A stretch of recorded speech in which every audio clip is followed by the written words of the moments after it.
I think my internet's getting sketchy. You're sketchy, son. Catch that. Social Distortion. Yeah. Welcome to another episode of Cover to Cover. Tonight, we have one of Jim's picks, Social Distortion, self-titled from 1990. This is their third studio album. It was released March 27th, 1990. I was just a young buck. I wasn't even 8 years old yet. What the hell? It was recorded August to October of 89 at Track Record in North Hollywood, California. It was produced by Dave Jordan. I'm not sure if I'm Jordan. Yep. Who has worked with Big names. Chili Peppers, Rolling Stones, you name it.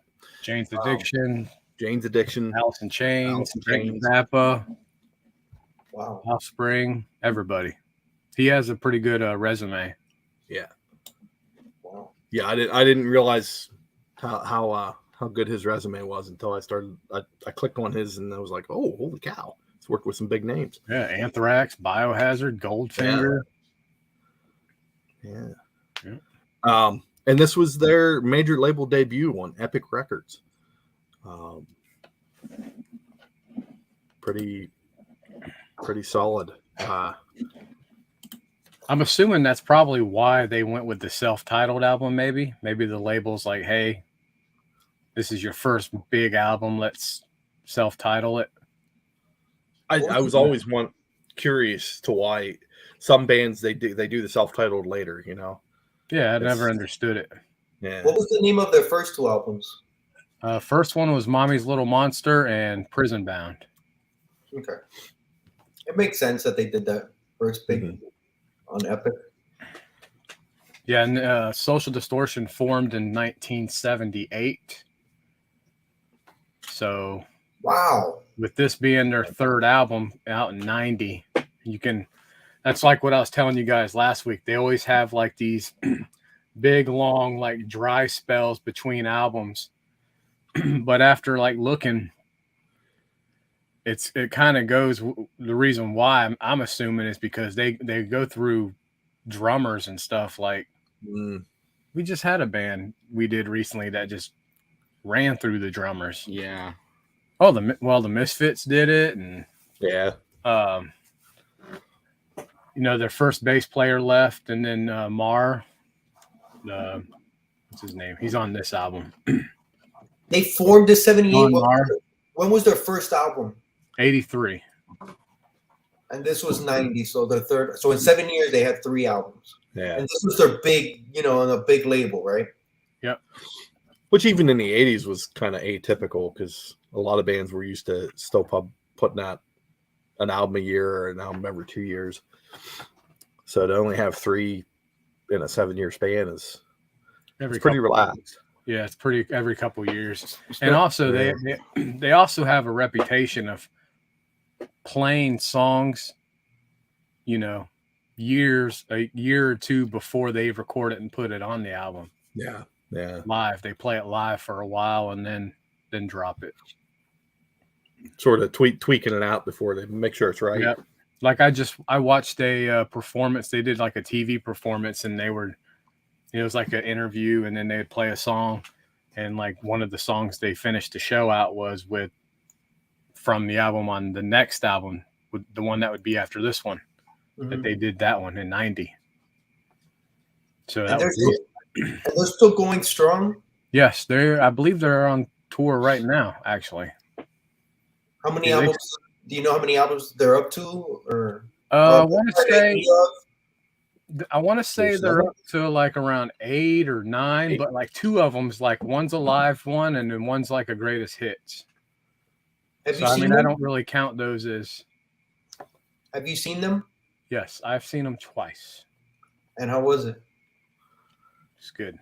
Matter of fact, see if I can share the screen. Give me 1 second. Are they more tour oriented? They're usually local. Like they'll play like Okay. 30, 40 days straight in California at the House of Blues. Like they would just play at House of Blueses. They do residencies. Yeah.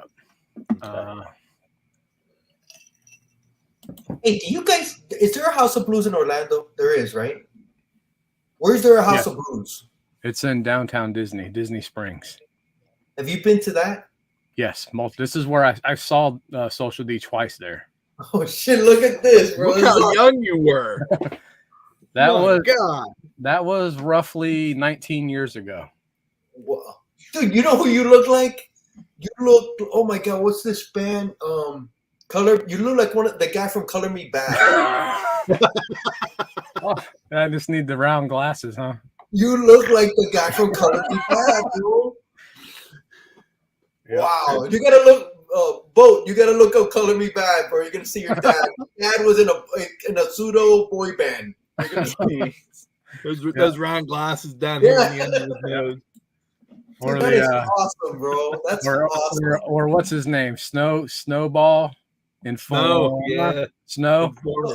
Enforcer, that one. Yeah, Yep.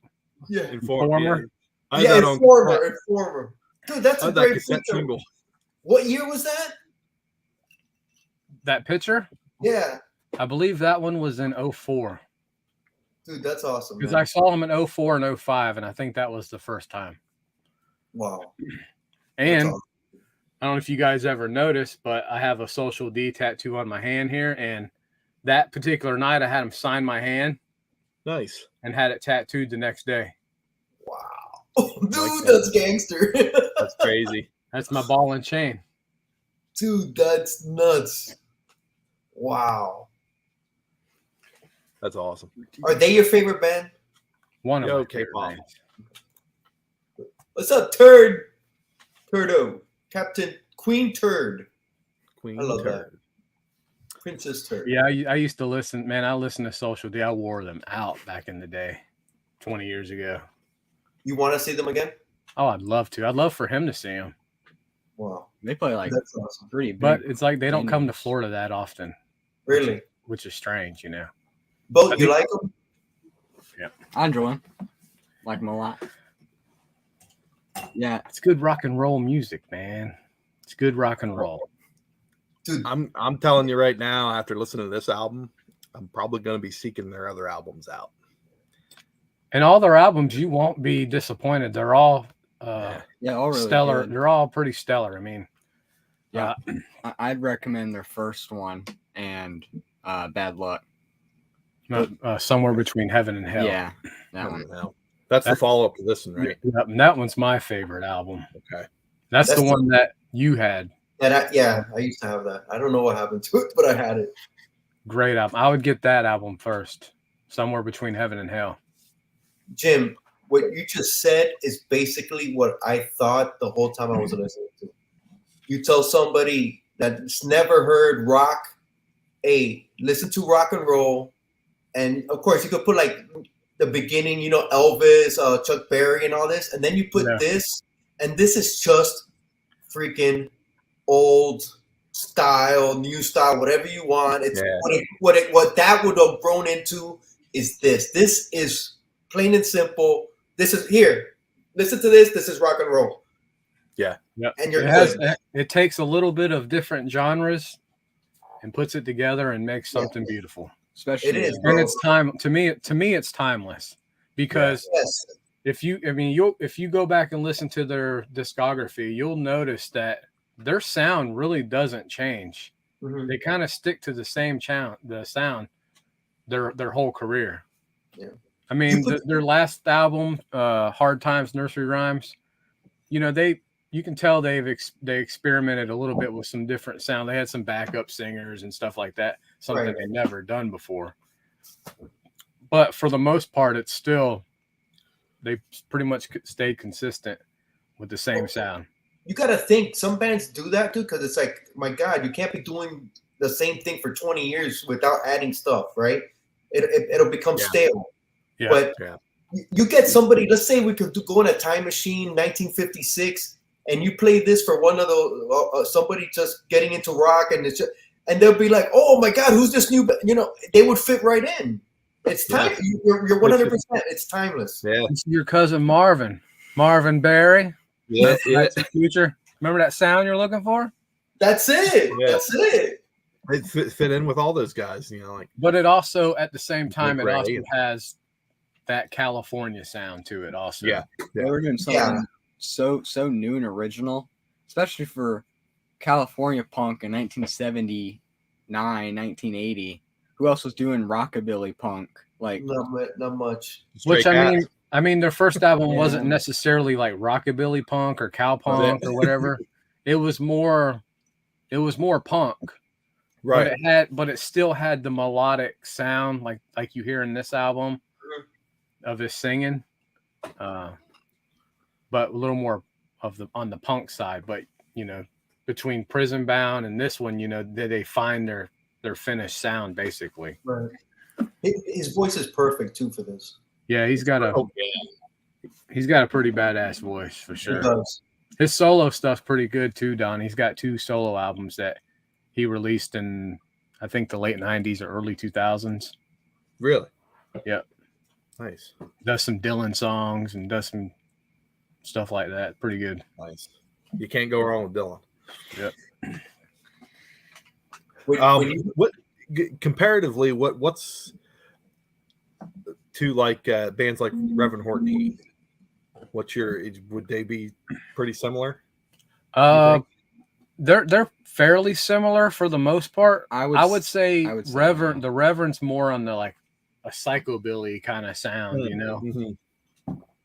And Social D would be more rock and roll. Okay. yeah, because Reverend Horn Heat uses like upright basses and stuff like that. Yeah. The big hollow body, Yeah, you know, Gretsch guitars. Just has more of a Brian Setzer-ish type stuff. yes, but more of a psychobilly Yeah. sound, and you know. they're more like a jam band. Like they'll just do a lot of instrumentals. That's like most of what their songs are, just instrumentals. Yeah, Reverend Horton Heat, man. I've seen What's up, Lee? the Heat, man, probably like 2 or 3 times too, and hands down, it's a phenomenal show. He's probably one of my favorite living guitarists. I like that song they do. Let me teach you how to eat. Yeah, It's freaking great. Love it. But on another note, Mike Ness, he pretty much does like the lead guitar stuff and be the singer, you know, which he's a pretty damn good guitar player himself. Jim, the first time you were listening to this, right? And you got to Ring of Fire. Did you automatically like Oh, absolutely. Absolutely. Because during that particular time is like when I was in my rockabilly phase. Mm-hmm. So that's one reason why I was just lit on this band, because it had the rock and it had the rockabilly and it had it all, and it was good. I mean, it's like their albums are bangers, man. It's like there's not a whole lot of bad songs on any of their albums. No, this was pretty good. This was pretty damn good. You know, I found it appropriate for them. If they're going to cover a song, I found it appropriate that they were going to cover a Johnny Cash song. Yeah. Not necessarily Ring of Fire, but it fits. It fits with the album. It fits with their style. You know, absolutely. Because Mike Ness has always been a big fan of Hank Williams and Johnny Cash and a lot of the old stuff, you know, even the Supremes and stuff like that from the 60s. So he's pretty diverse in his music and stuff, so it shows. But I mean, like, also too, I also know that, I think, like we talked about a little while ago, about how the gap between how relaxed they are with releasing albums. Yeah. Mm-hmm. You know, Mike Ness is a hot rod guy. He has hot rod cars he drives around. Okay. And I heard him in an interview say that his cars he don't have radios in him, and he doesn't put radios in him because he likes to listen to the motor while he's trying to come up with, he writes his songs as he's driving or comes up with ideas, and he doesn't like to be swayed by other music on what he writes. So he said he doesn't listen to the radio or doesn't really listen to music anytime he's involved with going to write an album. Because he just doesn't want to be swayed by any other sounds or anything like that. You got to meet the whole band? What's that? Did you get to meet the whole band? Just him. Wow. How was that? It was great. It was cool? Yeah.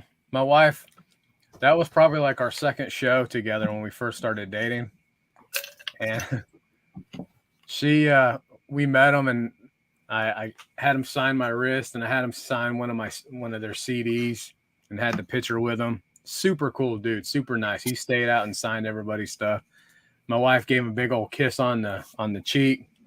And she's like, I kissed Mike Ness on the cheek. I kissed Mike Ness. Okay, let me to that point. She tried to rub it in, Let me to that point. Okay, so this was like your second show, so you guys were fairly new together. What was her reaction when you got that tattoo the day after the show? What was her reaction? Did she? No, she didn't really bat an eye because I already had my ball and chain. You already had it. Okay. I already had my ball and chain, and it says "Born to Lose, Destined to Fail." And so when I met him, I said, "Hey, Mike, you mind signing my ball and chain?" So he signed. He's like, "Cool, man," and that was it. So I mean, it really wasn't a thing to her because I already had the ball and chain at that point. So I've had this for 20, 21 years now. Dude, can you imagine being him and fans coming up and, hey, dude, I got on my people have tattoos on their hand or anywhere else for that matter. I mean, wow. What is that? I can't imagine that, right? That's crazy. That feeling, I don't know what that would be. That must be like a massive jolt to your ego. I don't know. I'm sure. Humbling. I'm sure it's a little bit of everything. I mean, considering I just played him last night. There's a document or a movie they made in 1982. Oh, wow. It's 82 or 83 where them and Youth Brigade, they went on their first tour. And they went up California, up into Calgary, then Ottawa, and then down into Chicago, Detroit, New York, and then down to DC. And they basically tried to do a loop, but as they got further along, they took a school bus and they converted it into their tour bus. And there was 11 guys on this tour bus. Think of it as, and so it's a big snowball going around the whole country. And as it goes along, the snow slowly starts to fall apart until there's nothing left. The bus kept breaking down. The tensions rise because there's 11 dudes. 11 dudes in one school bus sleeping there. So, and it wasn't like a full size bus either. It's like a 3/4, not a short bus, but a little bit bigger than but they weren't getting paid, all their money for their gigs and stuff like that. So, some of them weren't eating. And one of the venues they play, they got their money, and it was like 3 little rolls of pennies. The guy paid them in rolls of pennies. Wow. But yeah, it's a documentary. It's called I guess it's a documentary. It's pretty damn good. It's called Another State of Mind, which is the name of one of the songs off their first album. Is that on YouTube? It is. Cool. It is. It's pretty much like the first decline of Western civilization, just like on tour. Just make sure if you pull it up, it says full video, because we pulled one up because I have it on DVD, but I didn't want to pull it out and plug in the DVD player and all that stuff. But I would recommend giving it a watch, man. And you get to see Mike Ness and the guys when they were literally still kids, That's crazy, bro. It was their first tour, like real tour. Yep. That's nuts. That's also fun fact. Mike Ness is in He's on the cover of the Circle Jerks. Which album is it? Is it Group Sex? I think it's that one. Group Sex, the Circle Jerks. And it has a bunch of people all over. Mhm. When they got all the people together and stuff like that. Mike Ness was there. So his picture is actually, he's one of the people in the crowd back in those days. Keith Morris was in the movie. He did like interviews for it. It was funny too. Another State of Mind. It's funny too because like they're not even like halfway done. Like they get to DC as like their final stop, and their bus is just dead. Like it won't even start or anything. And they had a bunk up with the Minor Threat boys. At the they Discord all stayed house. at the Discord house for a couple days. About a week, almost a week. And Dude, this is the 80s. yeah, It's 82. It was pretty much their last year together, wasn't it? Yeah, the Minor thing is, Threat. they got. I mean, we're kind of going off the wagon, but the van broke down, and that's when tensions were at its highest between some of the guys. Right. So, a couple of the roadie guys, they got on buses and headed back to LA. Pretty much every roadie So- except for one. The Bus entire Social Distortion band, they hauled ass. They got on a plane or a bus and they headed back and left Mike by himself and he's like, well, I serve no purpose here. All I would be doing would be roadieing for Youth Brigade, and I would probably get in the way more than anything. So he ended up packing his stuff up and going back home. Yeah, and by the time it was actually the tour was over, there was 3 people, and 3 people out of like 13, and they just left the bus next to the Discord house, and just we'll get it next time. We'll have to we'll have to come back and get it because they. I'm waiting for Bueller to do that. I'm waiting to get a post on Bueller's thing. Hey, I had to leave the bus. I'm on my way home. So they rented a U-Haul, and they all crammed in the back of a U-Haul. Well, the equipment. Dude, what I'm thinking about is, bro, this is what 1983. There wasn't cell phones. Yeah. There wasn't any of that shit. You still were looking at maps. Yeah, it was 82. There's a scene where they're in like Phone a booth. phone booth, The old phone booths. and Yeah. they're sitting there just trying to call the mechanic to come and look at their bus, and no one's picking up. Dude. So, It was a whole other world back then, dude. Yeah. It was a whole other world. But it Nuts. makes a good documentary. It's amazing. It always amazed me, like those early punk hardcore bands and stuff like that. They all had film footage, like they were documenting everything back then. Well, no one else was. During that phase, I was about to ask you, man. They got a film in 1983 of all this. Is pretty cool. Well, there was apparently somebody had approached them, said, hey, we would like to film your tour and add in other things to it. So Right. you'll see they'll add in stuff from when they stay at these other people's houses while on the tour. They'll interview these other people and stuff like that. And Dude, it's good. I definitely recommend it.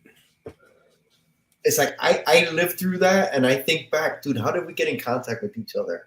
How did you have? You would write phone numbers on a paper, and then you kept that paper in your wallet, and you hope to God you didn't get rained or wet or whatever. And if you lost it, Or you memorized every phone number you needed to know. or you memorized phone numbers. Yeah, you couldn't take a picture. We didn't have cameras, so it wasn't like now you take a picture with your camera, so I could remember. Dude, it's just I lived through it, and We're all here. crazy, bro. Yeah. It was how did we survive compared to now? It all happened fast. It all happened fast, didn't it? Soon as them cell phones started getting in everyone's hand, that's when it kind of It just blew up, man. It just blew up. Everything changed. Everything freaking changed. Everything was slower. in the internet. Yep. Yeah. So I guess let's talk about the album cover if you guys want. The artwork. I like it. So Mike Ness normally do like, what do you call them? Like an autobiography type songs. He would write songs about his personal experiences. On basically this whole album, everything before that, he writes about himself basically. And I think he still does, because he's like, he writes to please himself, nobody else. So what you get is what he likes. But I mean, in a sense, with this album, I guess it kind of goes along with his demons, because he did run into a lot of trouble in his youth, drug addiction, which you see, and women problems. So I guess I take this cover as a reflection of all the stuff that he dealt with during that time. Almost like they were born too late. I bet you they would have been better off if they would have been born in the 40s, the 30s. Damn it. Yeah, he used to. I think he even at one point, man, he used to have a heroin problem too. Back in the early 80s and stuff. Did quite a bit of jail time. I mean, he was practically good for nothing for the longest time, until I would probably say maybe when this album came out, maybe, or Prison Bound before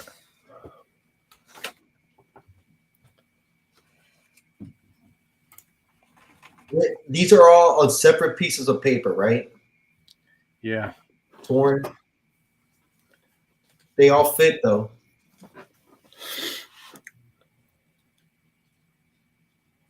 I like this. I like this album cover. Yeah, it's pretty cool, simple drawings. I like the blue on the white. Yeah. I think if it was black and white, it wouldn't look as good. I like the blue. Do you guys, what's the back of it look like? Let's see here. I don't have the back of on my copy. Mine's out in the truck. 1 second. Dude, I like this cover. It goes back to it touches us on our love of comic books, and it tells a story. It tells hard times.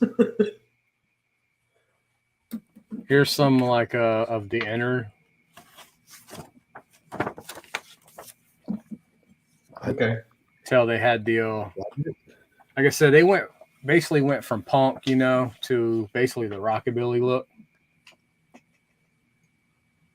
And they're still like that with the rockabilly. They never moved from that. Yeah, pretty much. I mean, he always that, or he does like the gangster look. He used to do the fedora and the suit top with the tie.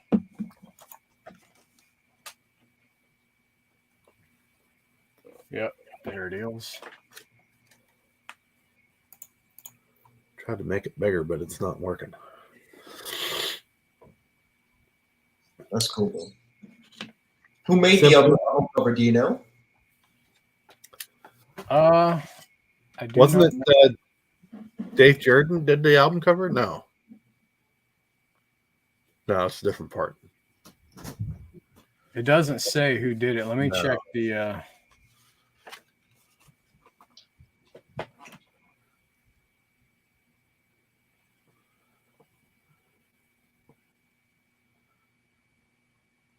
Art more, I guess, illustrations, Art Moyles, Morales,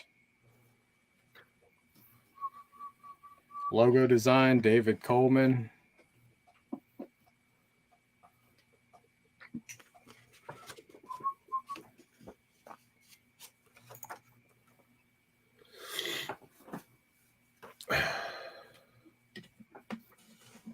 That's all I can see on it.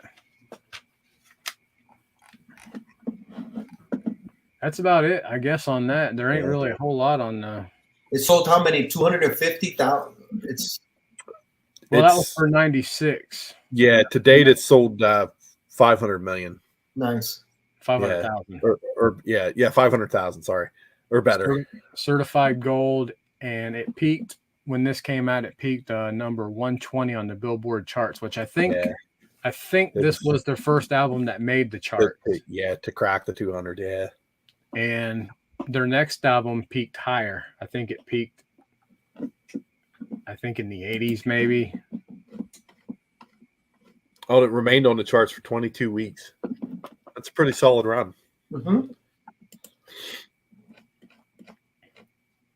You know, No. especially for you think about what else was out in 1990. You know, you had like, And really, they really never and still don't get no radio airplay. MTV did give them a little bit of airplay for this album with Ball and Chain Yeah, and Story of My Life. Which that video is like 40 million views on YouTube. Wow. That's really the only little bit of playtime they have had. I don't think I've ever heard them on the radio. No. I've never. So they're a small niche, fan base, I guess you could say. I mean, a lot of people heard of them or know them, but yeah, they're pretty known in the punk scene. And was that before like the ska came out? That was before ska made it big. So they didn't get caught up in that, or did they? no. Ska was in like 98 and 2000. Further on, yeah, big time further. Well, ska got in mid 90s, like 95, 96. Operation Ivy was in 89. So they didn't get caught up in that. No, they pretty much stuck their own thing the whole time. They could have fit in there. I could see people. Not that it's ska. I'm not saying that, but I could see them getting associated with it. With that, but I guess it didn't. Nah, I couldn't. Me personally, I couldn't see Mike Ness doing that. He's too cool. Yeah, I feel like He has that cool image, I he feel like always has to look cool, man. I feel like ska's too whiny.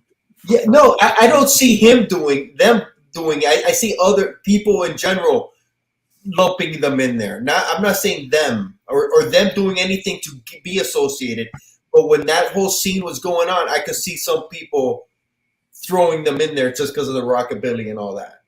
Just not that they would do it on their own or want to, because they're too, like you say, they're too cool. That's cool. Too cool for school. That's right. What's your favorite songs My favorite songs on this album? Shoot, man, that's tough.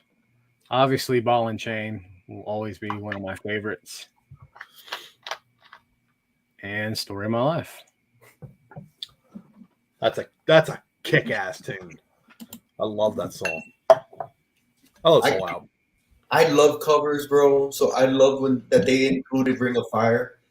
But my favorite song, dude, I like the first one. What is it? So Far Away. Yeah. I like So Far Away and Let It Be Me. Let It Be Me. I like too, bro. Such a great song. Yeah, it could have been me.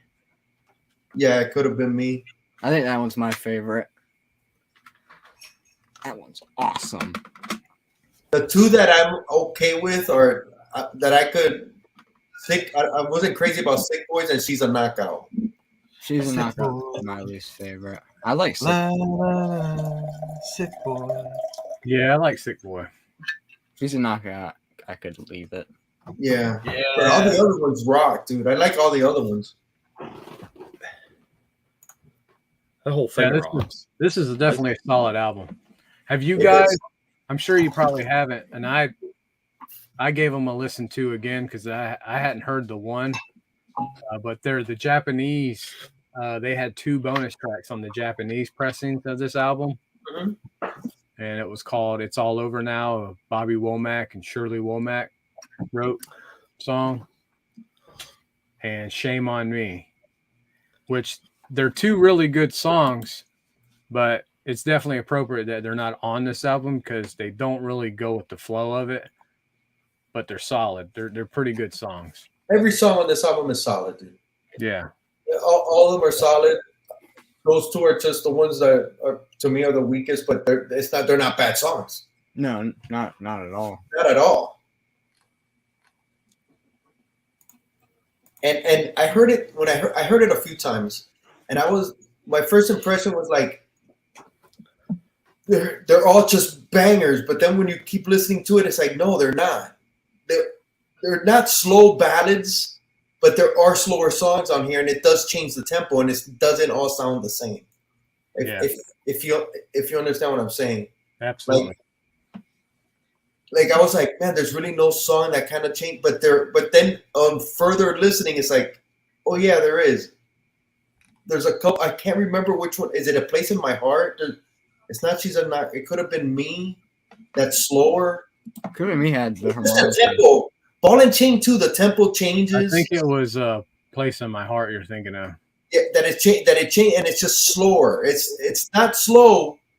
Drug Train's pretty slow, like kind of smooth. It's got the harmonica, kind of bluesy. Yeah.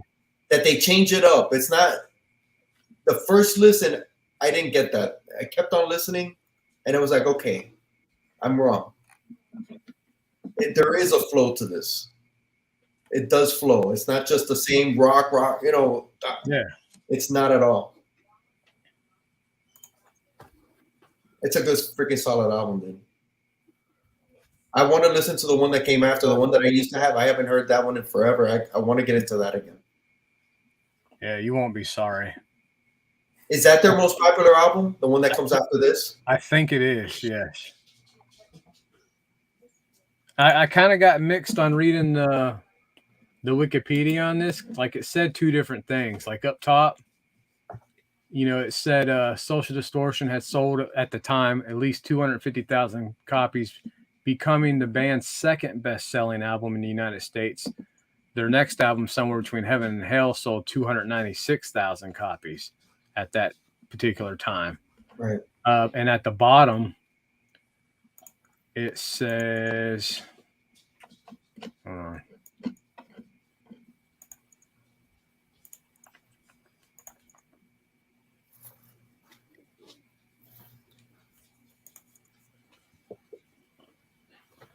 it said Social Distortion became the band's best-selling album on their recording career, achieving gold sales certification in the United States. So as you read further down, it said it was their best-selling album. Probably later on now. So I don't know exactly where it's saying because both of them are listed at 500,000 sales. With no radio play. No radio play. That's crazy. That's nuts.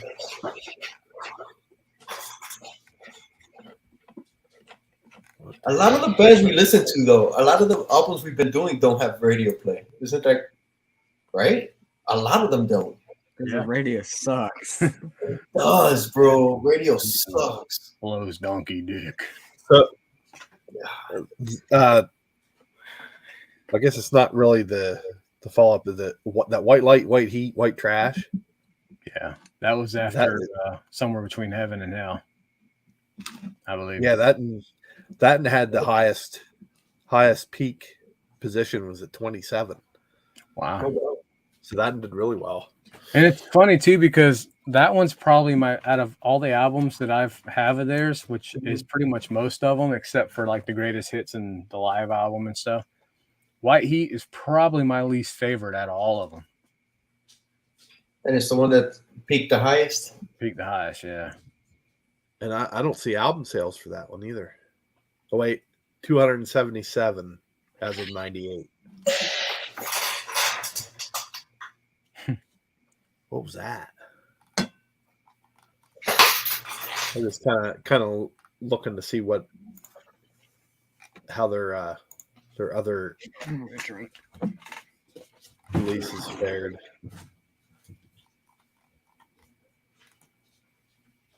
I could see Bleecker loving this album, loving this as a team. Bleecker? Yeah. Man, it's hard to me. It's hard to not like this band because, they're not too heavy. Some people have an issue with music being too heavy. They're not too this or too that. It's like it's just plain old simple music, man. Rock and roll. Yeah. Rock and roll. I remember years ago, I would say about 2007-ish, one of the places I used to work at, there was an old guy at the time. He was like 53, I think. Used to live in California, do this. And said, dude, man, you ever heard of Social D? He's like, who? No. Played it for him. He was hooked. It's all he played at work. All he played. Yeah, those old guys, those 53, 54-year-olds really like this. I could see them liking this. Yeah. Yeah, I would get this Social Distortion confused, I don't know why, with Suicidal Tendencies. And I suppose because the names were like kind of similar.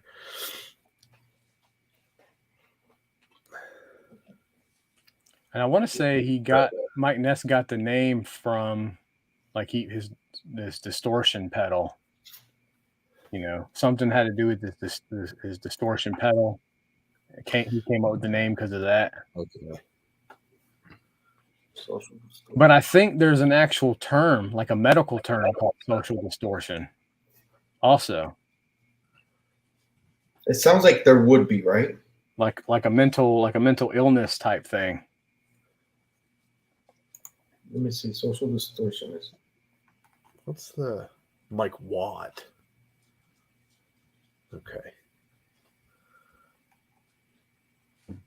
Okay, I'm not seeing anything. I'm not. Nothing's coming up right away. But it sounds like there was social something. Distortion. Yeah, I don't see anything either. Yeah, I don't think there is, but it sounds like social disorganization theory, maybe. That could be it. That could be it.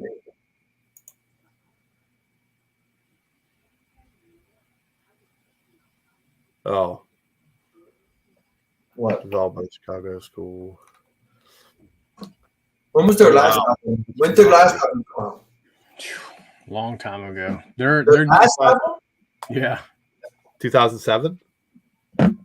No, really? Right. Well, no, it had to be a little bit after that because it was Greatest Hits was 2007. Hard Time 11. Nursery Rhymes. So Yeah, they still 2007. tour. They just haven't come up with new material in that. Been at least 10 years. At least 10 years. Wow, that's surprising. I thought they were still cranking out albums. Yeah, I think from 79 to 90, I only put out 3 albums. Hey, Yeah. So they can make the Zombies had 40 years in between albums, so it's not unheard of.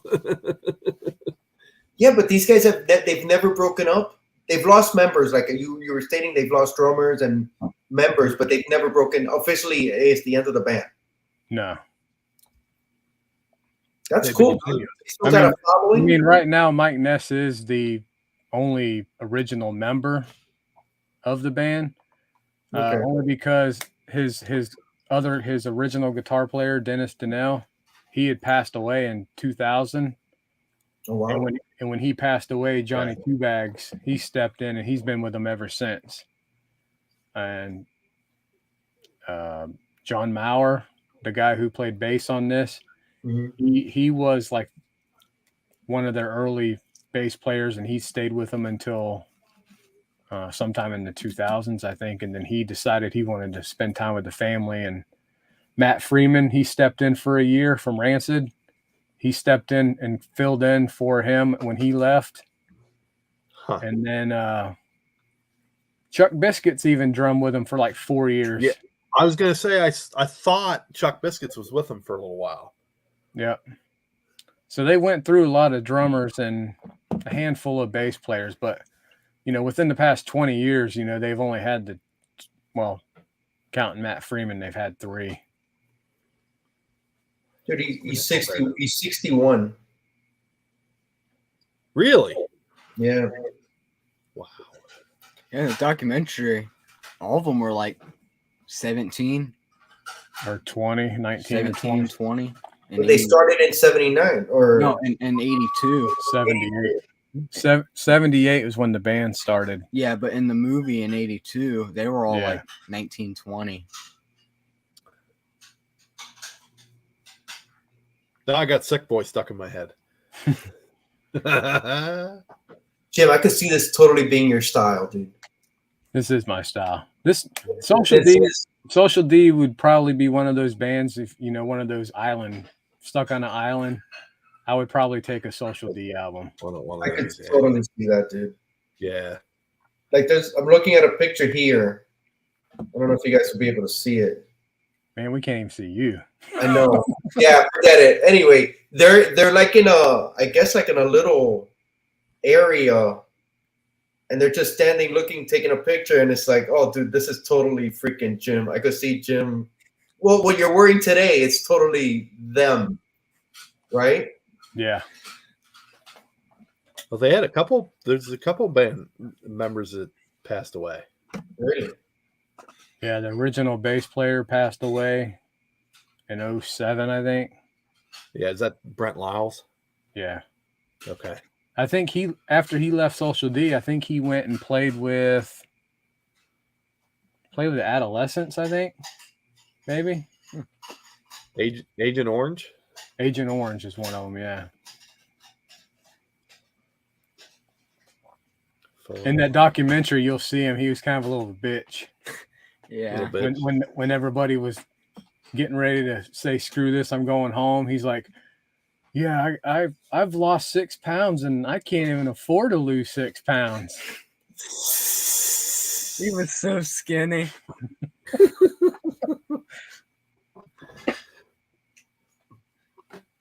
John, It's a badass band, dude. Have you seen their logo? It's a skeleton, right? Yeah, with with the martini glass. Wait, Classic. wait, I think. Wait up, give me a second. Let me see. That was one of my backgrounds. Classic Wow. picture, man. That's still one I'd like to get tattooed on me. I'm surprised you don't have that one. Where is it? Let me see. Wait. Oh, I didn't know Chuck Biscuits was a member of DOA. Really? No shit. He got tossed around all the bands. Yeah, he played with He's got quite the resume. Black Flag, the Misfits, Yeah. Danzig. Circle Jerks. I know he played with Circle Jerks. Yeah, he played with everybody. Yeah, it's a bad logo. Charles Montgomery.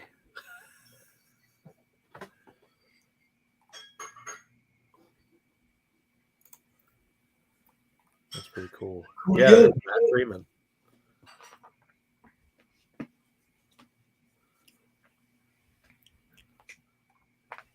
I gotta say, Jim, you've done an excellent job taking over for Donnie tonight. Yes. Oh, thank you. Thank you, sir. I didn't know how my voice was gonna hold. You could out. tell you're sick, bro. You could hear it. I You're can- nasal as hell. Yeah, it's all in your sinuses. Here, yeah. Freaking, it's the end of May. Why do I have a cold? My wife was bitching about it too because she got it too. Blame it on her, bro. You got it from her. No, we got it from our youngest. Our youngest has chronic sinus problems. Yeah, she brings it home, and everybody else gets it. That is Yeah, what it is. It sounds like me. I got the same shit. I always have allergies. Anyway, all right, bro. I loved it. That- I yeah, think it's classic hard rock. I mean, classic rock and roll is what Bomb. I bomb ass album. Yeah. I don't know why I didn't catch on to him. So you never heard them before this, Donnie? I never listened to anything from them before this. Maybe I may have heard the Ring of Fire cover, but that was probably about it. I had never heard that before. I'm almost 100% sure I've never, because I know my buddy he's into Rancid and Distillers and them. Yeah. I know he listens to some Social D, and but I'm almost 100% sure I've never heard anything from this album in his presence. So Yeah, this album is definitely a good entry album to the band. yeah, it was definitely I was pleased. Definitely pleased that I liked it after I'd already listened to it before I bought the physical copy. So I knew I was going to like it, but yeah. One thing I want to say is how great Social Distortion is for for car rides and long trips. Yeah, It's like the perfect music. Yeah, it's very definitely good road music. great Yeah. driving music. Bro, it's even crazier if you had like an old classic car and you're listening to this Oh, music. yeah. Like Like if you're rolling down the road in like a 50 Mercury or something. yeah, bro, it's a hot rod or what, something. Imagine something like with flames on the side, and this is the music you gotta listen to in that car, bro. That's pretty much like what he drives. He used to, I don't know if he still does, but he had like a 34 Ford Nice. rotted out. Then he had a 53 or 54 Chevy. They could have put this music in the movie American Graffiti, and you wouldn't even know that it was this was like 40, 50 years after what you're watching, Yeah. And nobody would look twice. Oh no, that's the music they listened to back then, and think that's it. They nailed it. That movie's authentic. No, it's not. There's a lot of people. I've seen somebody had made the comment that they think Mike Ness started Social Distortion after he watched Grease, because Grease came out the year before he formed the band. Formed. Boat, have you seen the movie American Graffiti? Oh yeah, it's been decades though, but you gotta show him that movie, man. You gotta see that movie, American Graffiti. Yeah, it's that movie. That movie is why the 55 Chevy is one of my top 5 favorite cars. Freaking love that movie, man. It's a night in like 1956, something like that. I forget what year it was. It might have been maybe 59 or 58. It's just a high school night, last day of school or something like that night, and it's perfect. Driving the boulevard. Yeah. It's Harrison Ford. Mm-hmm. Harrison Ford, man. It's so many actors in that. Yeah. Think that they were gonna be famous. Oh, you gotta watch that movie, man. It's so good. It's when did it come out? It's, Lucas. Lucas is right. Was that 74? That was before Star Wars. That was one of his movies before Star Wars. That's 74? Yeah. I think so. It's somewhere in there. 73, 74? I think I've heard it. Hold on. George Lucas, yeah. Yeah, I've heard of this. This was George Lucas' first movie, I'm pretty sure. It could be. You've seen it? No, but I've heard of it. Watch it. You're gonna enjoy it. What was THX? Was that? I think that's his first. I think that might be his first. Or that might have been Spielberg's first. Oh yeah. I just know young Robert Duvall was in it. Yeah, that might have been Spielberg's first. Yeah, that was 1971. I just saw. Yeah, you gotta watch that. It's so good. Yeah, American Graffiti is a good one. It's one of those. It's one of those on the list of movies you should see before, before you die. Before you I was going to be more. Before you explode. More pleasant about it. Before you explode. Before you implode. There you go. Before you implode. All right. So what's the wheel say, Donald? We have 4 left. What the fuck is it? Goodness. Jesus Christ. There it is. Might help if I shared it. Hello. Freaking mouse. I need to change the color on my mouse because it blends in with the rest of the freaking screen. Them damn green screen. Ridiculous. Man.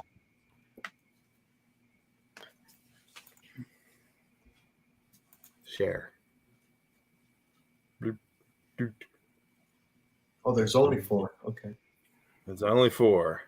Sublime, Venom, Black Metal, B-52s, and Blue Oyster Cult. What's the Black Metal album name? Come on, the freaking internet. I have a feeling it's going to be Blue Oyster Cult. No. I don't know. It's keep jittering. Okay. And then there were 3. There were 3. I feel like Kenny, my freaking internet's doing like. Now Sublime, they only had one album right before he died, or did they have 2? No, there was 40 Ounces to Freedom too. I think there was 2 before he passed away, and then there was posthumous album. Okay. I've heard Sublime. I've never got into him. Love that album. Never Is it heard. your pick, Donnie? Yes, this is one of my picks. And what's black metal? Venom. Venom. Venom is the name of the album, Venom. the band. Yeah. Yeah. Band, Well, yeah. That's totally new. I have never heard or. Yeah. I've really- They're British. They're a British band. Yeah, they're like Motorhead. Okay. And the B-52s, I was just, they're kind of like, I don't know, rock, kind of like 50s rock, kind of. I don't know what the hell they are, but they sound older. They don't sound modern. They have an older tinge to it. And Sublime is like surfer, is it? Is it like surfer rock or? A little bit. That's I think they got a little bit of reggae or Yeah, California. Reggae, Yeah. punk. a little ska. Yeah. I think. You got I think Yeah, they they're- might have a little ska in them too, don't they? I'm not super Yeah, familiar. yeah. I only know the songs they play on the radio. Me too. Me too. My brother used to be into them. He tried getting me into it. Yo, Perry. Hey, what's up, Barry? All right. Sounds good. All right. So we still going with, we're gonna go with the rapid fire Next schedule. week. Next week is Yep. fun. Yeah, next week works. So next week, well tonight, Social Distortion. Go check the album out. Phenomenal album, great album.